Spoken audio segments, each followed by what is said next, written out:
मग धुळ्याला नंतर सगळं शिक्षण सेटल व्हायचं म्हणून तिथेच आम्ही स्थिर स्थावर झालो.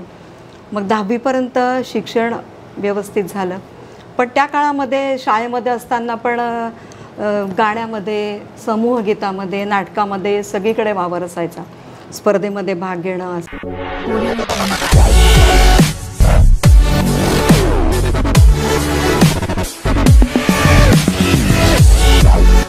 नमस्कार मित्रांनो, नमस्कार. मल्हार कम्युनिकेशन्स प्रस्तुत हॉबी डू बी डू अर्थात एक तरी छंद असावा या आपल्या लोकप्रिय संवाद कट्ट्यावर मी आपला होस्ट प्राध्यापक राजेंद्र देशमुख आपल्या सगळ्यांचं मनापासून स्वागत करतो. मित्रांनो, आजच्या आपल्या अतिथी आहेत. खरं तर एक बहुआयामी व्यक्तिमत्वाला मी आपल्या सगळ्यांना भेटवणार आहेत. त्या उत्तम कवयित्री आहेत, लेखिका आहेत, सूत्रसंचालिका आहेत, निवेदिका आहेत आणि संगीत विशारद असल्यामुळे अध्यापिकासुद्धा आहेत. तर अशा वेगवेगळ्या क्षेत्रामध्ये त्यांची मुसाफिरी आहे मित्रांनो. तर जाणून घेऊया त्यांचा हा सगळा जो प्रवास आहे तो आपल्या सगळ्यांसाठी अत्यंत आदर्शवत आणि असा वस्तुपात असणार आहे.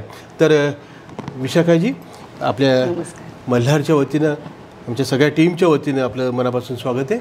मित्रांनो, आजचा एपिसोड क्रमांक आहेत 206 आणि विषय आहे शब्दसुरांची यात्री. शब्दसुरांची यात्री. सौभाग्यवती विशाखा विलासराव देशमुख असं यांचं संपूर्ण नाव आहे. आणि आपल्या खानदेशातल्या धुळ्याकडचं त्यांचं ते माहेर आहे, बरोबर मॅडम? हां, तर मग आम्हाला नक्की जाणून घ्यायचं आहे की तुमचं बालपण. तर जरा रम्य अशा बालपणात आपण जरा फिरून येऊया. सांगा बरं, काय हे सगळे जे वेगवेगळे छंद तुम्हाला करता आले, आवड जोपासता आली, तर याचं कुठेतरी मूळ माहेर कसं असेल, काय? नमस्कार सर. जीवन गाणे गातच राहावे, झाले गेले विसरून जावे, पुढे पुढे चालावे. अच्छा. या युक्तीप्रमाणे आपण जर सगळ्या गोष्टी सकारात्मक घेत गेलो तर आपलं आयुष्य नक्कीच सुखकर, आनंदमय होत असतं. खरं तर माझं बालपण हे खूप आनंदात गेलं, कारण घरात भावंड होती. माझे वडील विद्वान, म्हणजे अतिशय उत्तम असे वाचक होते. त्यांना गाण्याची खूप जाण होती. ते बासरी वादक देखील होते. आणि घरातलं वातावरण खूप असं छान होतं आमच्या. त्यांची जी बुद्धिमत्ता होती, म्हणजे आपण त्यांना त्यावेळी त्या काळामध्ये त्यांना 100पैकी 98 मार्क गणितात असायचे. आणि माझा भाऊ पण आता अमेरिकेला आहे. माझी त्यांची संगीताची जी आवड आहे ती आम्ही सगळ्या बहिणीने घेतलेली आहे. माझी मोठी एक बहीण जी आहे ती पण संगीत डिपार्टमेंटला हेड आहे.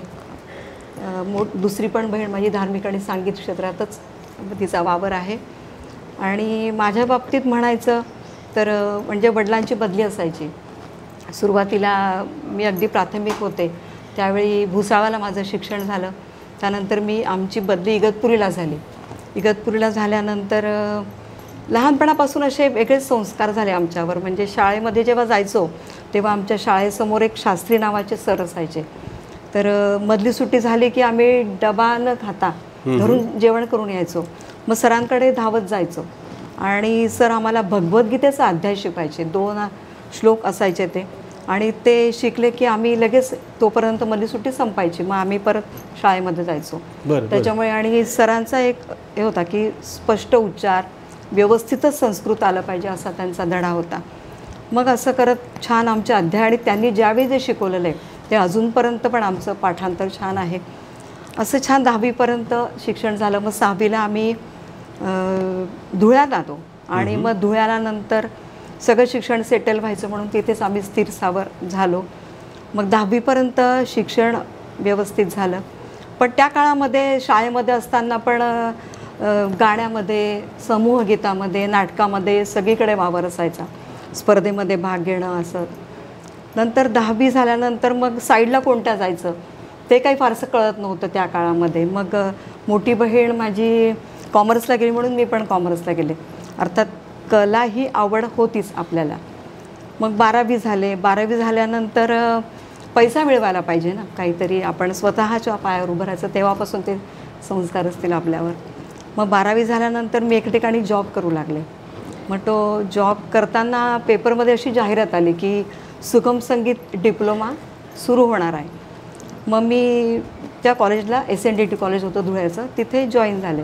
म्हणजे फीचा प्रश्नच होता कारण मी कमवतच होते. मग तिथे कॉलेजला गेली, मग सुगम संगीत डिप्लोमा केला. मग तो करताना असं मला जाणवलं की अरे आपण सुगम संगीत करतोय पण त्याला आपला बेस हा क्लासिकलचा नाही आहे. तो जर असता तर आपण आणखीन चांगलं गाऊ शकलो असतो. म्हणून मग मी शास्त्रीय संगीत शिकायचं म्हणून मग अशोक कुलकर्णी सरांकडे जाऊ लागले. तसं बहीण घरात क्लास घ्यायची पण घरात कोणी शिकत नाही म्हणून मग मी बाहेर क्लास लावला. मग तो क्लास झाल्यानंतर 4 परीक्षा माझ्या झाल्या, तोवर माझं लग्न ठरलं. मग लग्न ठरल्यानंतर जळगावला आले. जळगावला आल्यानंतर नवीनच सगळं ना, म्हणजे कधी आलेच नव्हते. मग शोध घेतला की चांगलं आपल्याला कोण शिकवू शकेल. गाण्यात विशारद तर करायची मनापासून इच्छा होती. मग मला पुराणिक सरांचं नाव सांगितलं कोणीतरी. मग मी त्यांच्याकडे क्लासला जाऊन विशारद छायासंगीत साधना. मग त्यांच्याकडे विशारद झाले आणि मग देवाच्या कृपेने म्हणू आपण गोदावरी संगीत महाविद्यालयाची स्थापना झाली आणि तिथे प्रथम प्रशासकीय अधिकारी म्हणून माझी नेमणूक झाली. आणि ती सुवर्णसंधी म्हणते मी, कारण जेव्हा ते संगीत विद्यालय सुरू झालं त्यावेळी एकीकडे म्हणजे मी त्याच वातावरणात असायचे. एकीकडे नृत्य, एकीकडे गाणं, एकीकडे असं सुरू राहायचं. आणि मग त्यावेळी त्या विद्यालयामध्ये मोठे मोठे कलाकार यायचे. उदाहरणार्थ बिस्मिल्ला खानचे शिष्य, पट्टशिष्य शैलेश भागवत असतील, कीर्तनकार चारुदत्त आफ्ळे असतील, पद्मजाताई फेणाणे, असे शरद तळवलकर सर आलेले मला आठवतात एकदा. तर अशा छान छान भेटी व्हायच्या त्यांच्या त्या निमित्ताने. मग तो प्रवास खूप असा सुंदर सुरू होता. आणि मग एक संगीतातच जीवन सुरू झालं होतं आपलं. पण एकदा काय झालं सर की एक प्रसंग असा आला, एका संध्याकाळी मी थोडीशी नाराज होते अशी. तर त्यावेळी मला वाटलं की आपण हे जे आहे आपल्या मनामध्ये जे काय वाटतं आहे आपल्याला ते आपण जर शब्दबद्ध केलं तर. म्हणून मग मी ते कागदावर उतरवलं. कागदावर उतरवल्यानंतर सहज लोकमत सखी म्हणून एक सदर सुरू असायचं पूर्वी, तिथे ते देऊन आले तो कागद लिहिलेला. आणि मला सांगायला आनंद होतो की 3ऱ्या दिवशी ते छापून आलं. आपलं नाव पेपरमध्ये छापून आल्यानंतर तो आनंद खूपच वेगळा असतो. मग मला ते वाटायला लागलं की आपण काहीतरी लिहू शकतो. म्हणून मग मी 8 दिवसांनी 10 दिवसांनी असं लिहू लागले. मग त्यांच्याकडनं मला फोन यायचे की मॅडम असं तुम्ही लिहून देऊ शकता का, 2 दिवसात हवं आहे किंवा उद्या असा आहे प्रासंगिक तर लिहून द्या. मग तो प्रवास सुरू झाला. मग महाराष्ट्र टाइम्स असेल, दिव्य मराठी असेल, सकाळमध्ये मला सदर मिळालं होतं पूर्ण रविवारचं लिहिण्याचं. बरोबर. दिवाळी अंकातही अजून जे तो प्रवास सगळा आजतागायत सुरू आहे. मग आणि आकाशवाणीमध्ये पण 92-93ला सहज असं मला विचारणा झाली की मॅडम तुम्ही जळगाव जिल्ह्यातील नद्या या विषयावर काही लिहू शकाल का. आता वास्तविक मी जळगावमध्ये तशी नवीन होते, पण मग ववामधून पुस्तक वगैरे आणलं, थोडासा अभ्यास केला आणि मग तो संवाद होता तो रेडिओवर माझा प्रक्षेपित झाला. मग तिथे पण मला भरपूर लेखनाची संधी मिळत गेली, वेगवेगळे विषय मिळत गेले. मग माहेरमध्ये असेल, बाल विभाग असेल, कृषी विभाग असेल, कुठे संवाद, कुठे भाषण, अशी लेखन याची छान छान संधी मिळत गेली. छान छान छान. म्हणजे बघा की आवड असली की सवड पण नक्कीच निघते. आणि शब्द आणि सुरांची गाठ अशी एकत्रितपणे ह्या आयुष्याच्या टप्प्यावर नक्की पडली. म्हणजे एकीकडे वाणिज्य विद्याशाखेचं पदवीधर व्हायला निघालेला तुम्ही, पण आवडीमुळं, छंदामुळं आणि सगळं पूर्वपीठिका, वसा आणि वारसा तो समर्थपणे कुठेतरी असल्यामुळं आणि मग इकडे तुम्ही वळलात. जसं आपण म्हणालात की या म्हणजे लेखन, आकाशवाणी वगैरे वगैरे हे सगळं आहे. या निमित्ताने संस्कार पण होत गेले, अनुभव पण येत गेले आणि स्वतःला आपण घडवत पण गेलो, नाही का. बरं, मग सांगीतिक क्षेत्रामध्ये काहीतरी करिअर करता येतं किंवा क्लासेस वगैरे घेता येतील आणि काही हौशी कलावंतांना मोल्ड करता येईल, त्यांच्यावर संस्कार करता येतील, शास्त्रीय संगीत त्याचं प्रशिक्षण त्यांना देता येईल, असं मनात नेमकं केव्हा आलं? मी जेव्हा सर्व्हिस करायला लागले ना, म्हणजे गोदावरीला नोकरीच लागली मला. हां. आणि अगदी जळगाव जिल्ह्यामध्ये ते नवीनच होतं, त्याच्यामुळे सुरुवातीला टीचर्स वगैरे, आणि मी विशारद झालेलेच होते, त्याच्यामुळे शिकवायला काही तशी अडचण नाही गेली. आणि स्टुडंट आले आणि मी शिकवू लागले आणि खूप छान छान मुलं यायला लागले क्लासमध्ये. आणि मग त्यांना आणि मला सहज सर्व म्हणजे सांगायला आनंद वाटतो की जळगावमध्ये असं मला वाटलं की एखादी स्पर्धा सुरू करता आली तर आपल्याला. मग मी ती कल्पना डॉक्टर साहेबांना सांगितली की सर जळगावमध्ये आपण भावगीत स्पर्धा सुरू करू शकतो का. डॉक्टरांनी लगेच हो म्हटलं आणि जळगावमध्ये पहिली भावगीत स्पर्धा आपण सुरू केली. आणि मग त्याला एक खूपच पहिलाच चांगला रिस्पॉन्स मिळाला. आणि मग भरपूर अजूनही ती स्पर्धा सुरू आहे. ती आता राज्यस्तरीय झालेली आहे. पण एक आपण काहीतरी करू शकलो कोणासाठी तरी असं वाटलं. आणि आपल्याकडे जे नॉलेज आहे तेवढं आपल्याला जर कोणाला देता आलं तर आपण नक्कीच त्याचा चांगला फायदा करू शकतो. आणि छान मुलं आली ना की त्यांचे आवाज असे परमेश्वराची देणगी म्हणतो ना आपण, तसं कुणाचा आवाज वेगळा, म्हणजे खूपच सुंदर मुली गायच्या. तर त्या मुली आज खूप पुढे गेलेल्या आहेत आणि तो आपल्याला खूप छान आनंद मिळतो त्याच्यापासून. आणि आपण स्वतः शिकतो सर. याच्यामुळे काय होतं की दुसऱ्यांना शिकवताना आपल्यालाही बऱ्याच गोष्टी शिकतो आपण. आणि मग MA लेवलचे जे स्टुडंट यायचे वगैरे त्याच्यासाठी मग आमच्याकडे पटवारी सर असतील, ऐहोली सर असतील आकाशवाणीचे, ते सुद्धा शिकवायला यायचे. मग ते ऐकून मी पण पुढचा अभ्यास स्वतः केला आणि मग मी पण संगीत भास्कर झाले. म्हणजे एकीकडे शिकवत पण होते, एकीकडे सुरू होतं. छान छान छान छान. बरं, मग केवळ गाण्याची आवड असणं वेगळं आणि अभिजात संगीताचं शास्त्रोक्त प्रशिक्षण घेऊन, शिक्षण घेऊन ते हे करणार, तर तुम्हाला नेमका याच्यातला फरक काय? एक शास्त्रीय संगीताची बैठक असला गायक, त्याचं सादरीकरण, त्याचं प्रेझेंटेशन हे नक्कीच म्हणजे लोकांना समजत नसेल कदाचित, पण जे दर्दी असतं त्यांना कळतं की हा कुठेतरी याने शिक्षण घेतलेलं आहे शास्त्रीय शिक्षणाचं. तुमचं मत काय? माझं मत असं आहे सर की तुम्ही जर म्हणजे शिक्षण घेतलं असेल, तुम्ही स्वतः खूप मोठे नाही गायक झाले तरी तुमचे कान मात्र खूप छान तयार होतात. तुम्ही कानसेन होतात. म्हणजे तुम्हाला जेव्हा आपण दर्दी म्हणतो किंवा जे मोठे गायक असतात ज्यांची आपण मैफिल ऐकतो त्यावेळी त्याच्यातलं सौंदर्य जे असतं ते आपल्याला कळायला खूप मदत होते. त्याच्यामुळे गाणं हे प्रत्येकाने शिकावं म्हणते, ज्यांना आवड आहे त्यांनी. कारण त्याच्यात बरंच आहे. आपण म्हणतो संगीत आणि साहित्य असं आहे की सागरासारखं आहे, ते किती शिकलं तरी कमी असतं. म्हणजे आणि प्रकार आहेत गाण्यामध्ये ना, असं नाही की सुगमच आहे. सुगमचा एक साचा असतो जे त्याच्यात मग भावगीत असेल, भक्तिगीत असेल, लावणी असेल, अभंग असेल, लोकगीत असेल, चित्रपटगीत असेल, गझल असेल. पण शास्त्रीय संगीतात पण जसे तुम्ही वरच्या लेवलला जातात तशी ती रागांची व्याप्ती वाढत जाते. आणि भरपूरच म्हणजे जेवढं तुम्ही त्याला भारूड पण चांगलं म्हणता आलं पाहिजे, सगळेच प्रकार गाण्यामध्ये येतात. तर तुम्ही जेवढं त्याच्यामध्ये खोलात शिराल म्हणू आपण तेवढं ते कमीच आहे. तर संगीत शिकायलाच पाहिजे म्हणजे. आणि म्हणजे साहित्य झालं, संगीत झालं, शब्द आणि सुरांची गाठभेट झाली एकत्रितपणे, हे सगळं तुमच्या व्यक्तिमत्वामध्ये आहे. आणि मग आपल्याला उत्तम सूत्रसंचालन करता येतं हे कोणत्या टप्प्यावर जाणवलं आणि ती कोणती संधी होती, कुठला कार्यक्रम होता? बरोबर. काय सांगते ना मी की काही गोष्टी अशा असतात ना की त्या संधी तुम्हाला दार ठोठावत येते सर, ती तुम्ही घेतली पाहिजे. जेव्हा मी सर्व्हिसला लागले ना त्यावेळी हे जे मोठे कलाकार यायचे त्यावेळी बोलायला म्हणजे असं पटकन कार्यक्रम आहे पण मग सुरुवातीचं संचलन करण्यासाठी कुणी नसायचं, माहिती नसायचं. मग मीच थोडी सवय करून घेतली. मग काय बोलायचं सुरुवातीला असं म्हणून मी थोडं मिस्टरांना विचार की अहो मी आता काय बोलू सुरुवातीला, माझं चांगलं होण्यासाठी काय करू. मग हळूहळू सवय होत गेली. आणि वाचन सर कसं असतं की तुम्ही नुसतं बोलणं वेगळं आणि तुम्ही वाचन करून अभ्यास पूर्ण जर केलं तर तुम्हाला रसिकांची आपोआप दाद मिळत असते. तर त्या ठिकाणी मग मी समजा आता एखादा कार्यक्रम आहे तर त्या कार्यक्रमात जे वैशिष्ट्य असेल त्या कार्यक्रमाचा त्याचा अभ्यास करायचा की तुम्हाला ते लोकांना आवडलं पाहिजे, ते निवेदन लोकांना आवडलं पाहिजे. त्याच्यामध्ये फारसं असं बोर पण नको व्हायला किंवा अभ्यासपूर्ण किंवा खूप मोठं पण ते निवेदन तुमचं व्हायला नको. त्याच्यानंतर तुम्हाला भान असलं पाहिजे.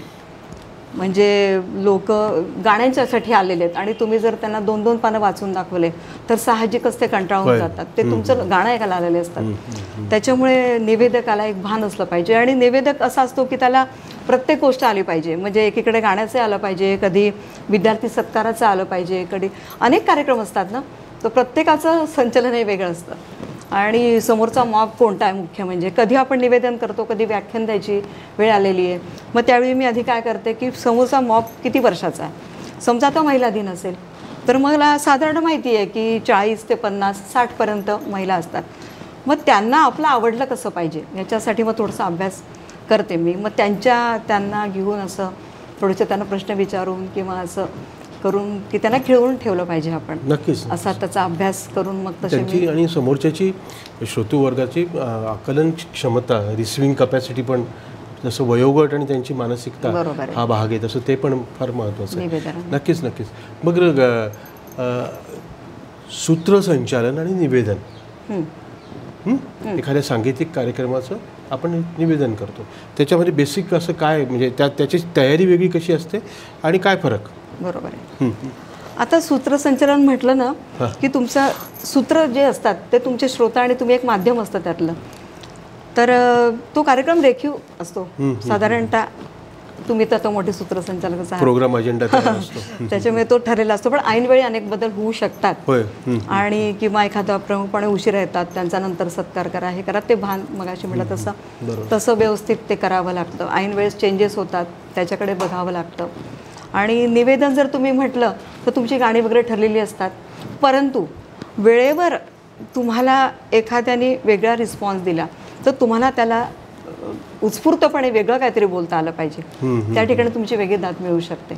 असं एखादी कवितेच्या चारोळी ऑन दी स्पॉट सुचल्या पाहिजे तुम्हाला की तुम्ही तिथे दाद घेऊ शकता. समर्पक असल्या पाहिजे की तुम्हाला म्हणजे असं जेव्हा तुम्ही मैफिल किंवा असं कार्यक्रम करतात त्यावेळी गाणं संपल्यानंतर आता या कशा बोलणार आहेत यांचं पण निवेदन ऐकण्यासाठी ते श्रोते उत्सुक हवेत. असं आपण ते करायला पाहिजे. बरं, मग एवढंच नाही तर हे सगळं करत असताना एक दुसऱ्या बाजूला तुम्ही छंदही जोपासतात वेगवेगळे. ते कोणते कोणते आहेत? कलेक्शन वगैरे वगैरे वगैरे काय जरा सांगाल आमच्या रसिक मित्रांना, ते सांगायला जे ऐकायला आवडेल ते नक्कीच. नक्की. छंद म्हणाल ना तर मी अगदी म्हणजे माहेरी असताना त्यावेळी काही पैसा असा खूप नसायचा, त्याच्यामुळे रेड लेबलचा चहा यायचा बघा पूर्वी, त्याच्यामध्ये तो स्टील सारखा असा तो चमचमणारा कागद असायचा ना, तो सुद्धा मी ते चौकोन गोळा करून आधी अशी एवढी गट्टी त्याची तयार करायची. तो मला तो छंदच लागला काहीतरी करण्याचा. मग नंतर पत्र खूप यायचे सर पूर्वीच्या वेळी, तर ते पत्रांची तिकीटं, तर तिकीटं मग त्याच्यात बरोबर बरेच जणांचे वेगवेगळे व्हरायटी रंग वगैरे असायचे, तर तो पोस्टाच्या तिकिटाचा पण छंद लागला. अजून पण मी करते, म्हणजे हे सगळ्याचे अजूनही सुरूच आहेत माझे. त्याच्यानंतर गणपतीचा छंद कसा लागला तर एकदा आमच्याकडे लग्नाची पत्रिका खूप सुंदर आली. त्यातला गणपती एवढा सुंदर होता की मला ती पत्रिका टाकून द्यावीशीच वाटली नाही. मग मी त्यातला गणपती कापला आणि तो माझ्याकडे ठेवला. असा हळूहळू तो संग्रह माझा एवढा वाढला की आज माझ्याकडे 11 ते 15 हजारापर्यंत गणपती आहेत सर.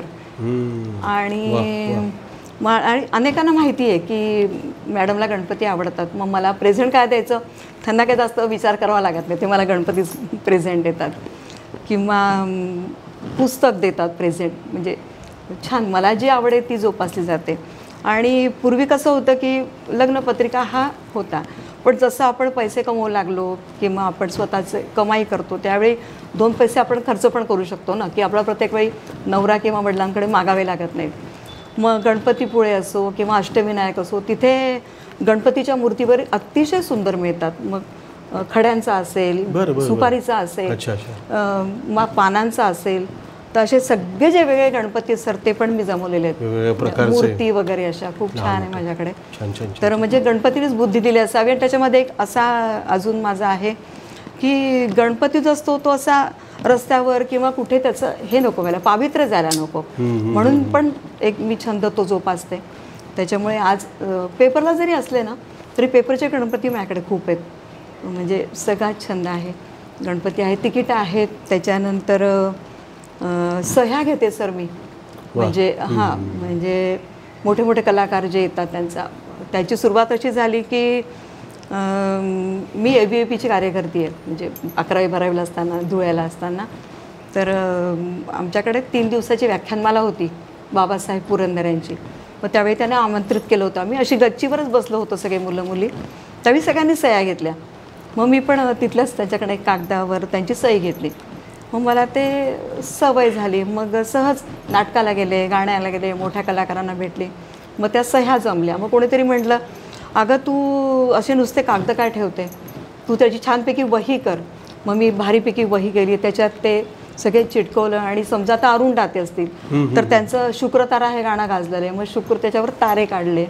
आता निळू फुलांच्या साधारणतः तशा व्यक्तिरेखा आहेत. मग त्यांच्यापुढे तसं म्हणजे असं, त्याच्यामुळे ती माझी खूप छान कला जोपासली जाते. सह्यांची कला, गणपतीची कला असेल, त्याच्यानंतर पोस्टाची तिकीटं आहेत, गाण्यांच्या पुस्तकांचा संग्रह आहे माझ्याकडे. आत्तासुद्धा म्हणेला गेले होते, तिथे भरपूर गाण्याची पुस्तकं खरेदी केली. पुण्याला गेली म्हणजे मी एखादं पुस्तक वाचलं आणि त्याच्या कधीचं आहे काय आहे, कारण आपण ववाची पुस्तकं आणतो तर ती परत करावी लागतात, तुमच्याकडे राहत नाही. बरोबर. मग त्याची आपण लिस्ट करायची आणि पुण्याला साधारणतः अवेलेबल होतात. मग ती पुण्याला जाऊन खरेदी करायची आणि ती आपल्याला उपयोगाला येतात. मग आत्मचरित्र, चरित्र याचा भरपूर साठा आहे माझ्याकडे.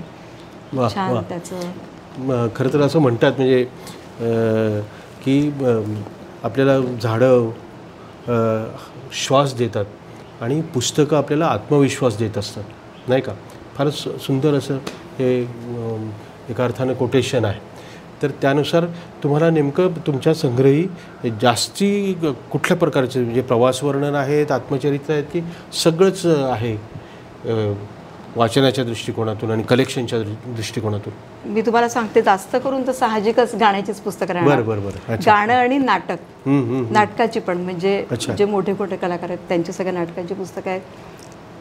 आणि मुख्य म्हणजे तुम्हाला मगाशी म्हटलं तसं मला जे देणारे असतात, माझ्या वाढदिवसाला असेल किंवा गिफ्ट काय द्यायचं मॅडमला, तर मला पुस्तकच साधारणतः मिळतं. आणि आता अक्षरगप्पांमध्ये पण ज्यांनी कोणी पुस्तक प्रकाशित करतं ते आधी मॅडमला आणून देतात, त्यांना समीक्षण लिहायची असतात म्हणून असे.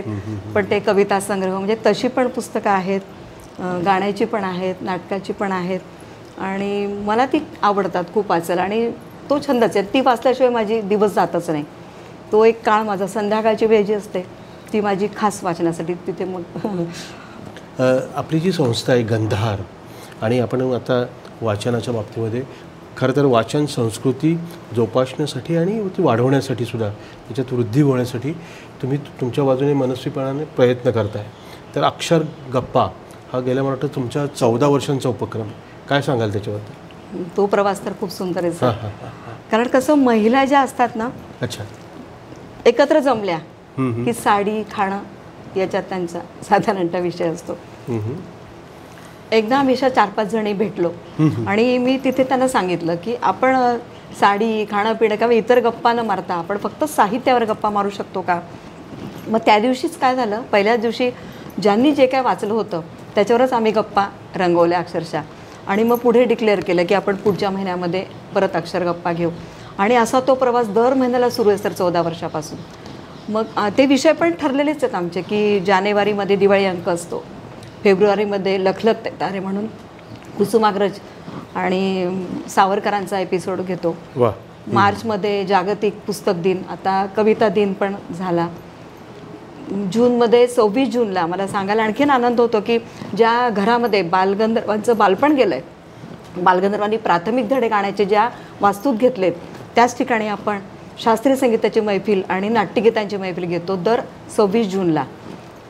त्याच्यानंतर मग लता मंगेशकर एपिसोड, गदी माडगुळकर असतील असं ठरवतो आणि मग सगळेजण वाचन करतात त्या एकाच विषयावर. पु ल देशपांडे असतील आणि मग सगळेजण जेवढे जमलेले असतात ते सगळे त्या एका व्यक्तीवर बोलतात. आणि तो कार्यक्रम खूप रंगतदार असतो दर महिन्याचा आणि नवीन नवीन वाचायला मिळतं, कारण प्रत्येकजण प्रत्येक पुस्तक वाचेल असं नसतं.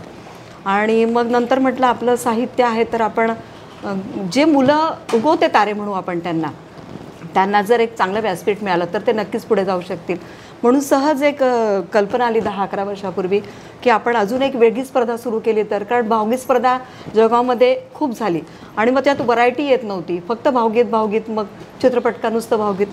म्हटलं अशी स्पर्धा सुरू केली तर आपण की ज्याच्यामध्ये सगळेच प्रकार गाऊ शकतील कोणी पण.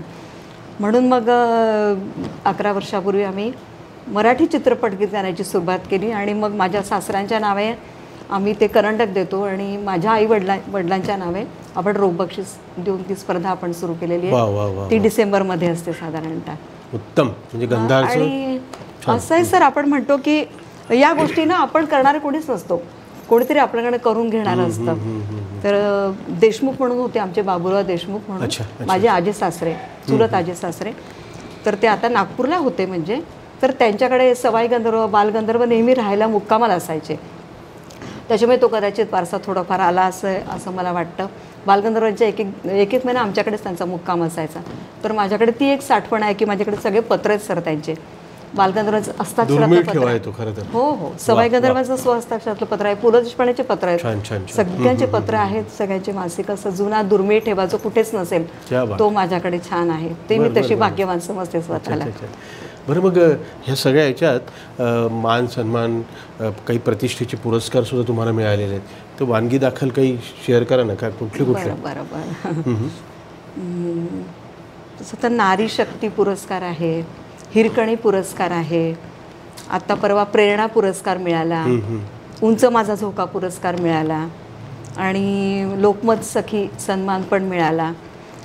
पुरस्कार हे आपल्याला एक ऊर्जा देतात आणि काहीतरी चांगलं काम करण्यासाठी आपल्याला त्याची एक छान असं वाटचाल चांगली अधिक करावी असं म्हणून तो पुरस्कार असतो. तर ह्या सगळ्या कार्याबद्दल छान वाटतं सगळं आणि एक एक एक एक छान छान घडतं त्यामुळे. आणि अजून असं सांगायला की जसं एक बालवाडी कोर्स होता पूर्वी, ज्यावेळी मला पैशांची गरज होती असं म्हणूया आपण, त्यावेळी माझ्याकडे तो चालत आला, मॅडम तुम्ही तो कोर्स चालवाल का? मग मी सहज हो म्हटलं आणि मुली मिळत गेल्या. आणि आज सांगायला आणखून आनंद होतो की प्रत्येक जळगाव जिल्ह्यामध्ये जेवढे तालुके आहेत त्या तालुक्यामध्ये जेवढ्या शिक्षिका आहेत त्या सगळ्यांनी कोर्स करून आज त्या स्वतःच्या पायावर उभ्या आहेत त्या महिला. आणि तेच पुरस्कार म्हणजे सावित्रीबाई पुरस्कार मिळाला आता मला, तो पण त्याच कार्याची ते पावती मी समजते. छान छान. हे अतिशय सकारात्मक आणि रचनात्मक स्वरूपाचं आपलं काम आहे. म्हणजे एकीकडे छंद जोपासत असताना, आवड जोपासत असताना, दुसरीकडे सामाजिक दायित्व आणि सगळंच एकूणच ठरवून केलेला हा प्रवास. आणि तुमच्या बकेट लिस्टमध्ये जे काही पुढचे काही संकल्प जे आहेत ते सगळे त्या संकल्पांची पूर्ती हो अशी आमच्या मल्हार कम्युनिकेशनच्या अख्ख्या टीमच्या वतीनं शुभकामना आहे. आपण आलात आणि खूप छान गप्पा की ज्या नक्कीच पथदर्शी ठरतील अशा गप्पा आपण या ठिकाणी शेअर केलेल्या आहेत. त्याबद्दल आपलं मनस्वी आभार. नमस्कार. मल्हार कम्युनिकेशनतर्फे हॉबी डू डू हा जो उपक्रम आहे अतिशय स्तुत्य असा उपक्रम आहे आणि नवीन नवीन कलाकार या व्यासपीठावर येतात, त्यांनाही येथे खूप छान असा संधी मिळत राहते आणि प्रेरणा मिळते. त्याच्यामुळे आपण या चॅनलला सबस्क्राईब करा, लाईक करा. आणखीन याचे उपक्रम जास्तीत जास्त अधिक चांगल्या रीतीने हो अशा मी शुभेच्छा देते.